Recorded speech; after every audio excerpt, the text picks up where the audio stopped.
As a mere taxpayer, I don't like the sound of this. Let's try and get some more clarity on this. I'm joined by Sebastian Dullien of the HTW University of Applied Sciences in Berlin. It's good to have you with us. Hello. Okay, so we're talking about a 315 billion euro investment package, which so far only consists of 21 billion euros. That doesn't sound very reliable to me, would you say? It is not. Frankly, it will be very difficult to reach these 315 billion. And we have to keep in mind the 300 billion is just a promise or a hope. What is promised is a guarantee of 16 billion plus some funds from the EIB, the European Investment Bank, of 5 billion. And then what the Commission is hoping to leverage this to the 315 billion. By recruiting private investors, loads of them, hopefully. Problem is, investors, they usually invest in order to gain a profit. So if we do get these 315 billion euros, who actually stands to benefit from it all? I mean, if it really happens, we would all benefit, because that would mean more investment, better infrastructure, more economic growth. But the problem is, it is not going to happen. So we are not going to get these benefits.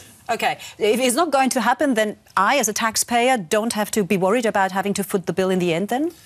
I mean, the way it is working is that this money is taken from the European Investment Bank, and they will then have a very elaborate structure of financial instruments, which in the end they hope support this investment. But they have an experience of several decades of constructing these things to shield their own budget. So I don't think the money will be lost. The risk is just that we use the money and we don't get as much investment as we would hope for. And that is pretty bad for the Eurozone, because it is in a very weak and problematic condition at the moment. I mean, at the moment, we're in a position where we hear all the time we need more investment to spur growth, but on the other hand, we need balanced budgets because so many EU member states are deep in the red. Is this step, this move by the EU Commission, helping in any way? I mean, it is helping.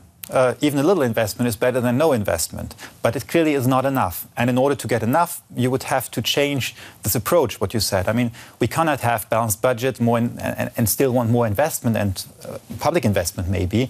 If you want to have more investment and more public investment, then you let the balanced budget idea go for a moment. I should think that the German government would shudder listening to you right now. You can't have a balanced budget and invest, because that's exactly what the German government is trying to do. Yet they have pledged that they would invest an extra 10 billion euros or 10, I don't want to say yes, 10 billion euros in 2016 in order to spur growth in the EU. Is that enough when we consider that Germany is the EU's strongest economy? I mean, the German economy has an annual GDP of roughly 2,600 billion. So 10 billion is really almost nothing.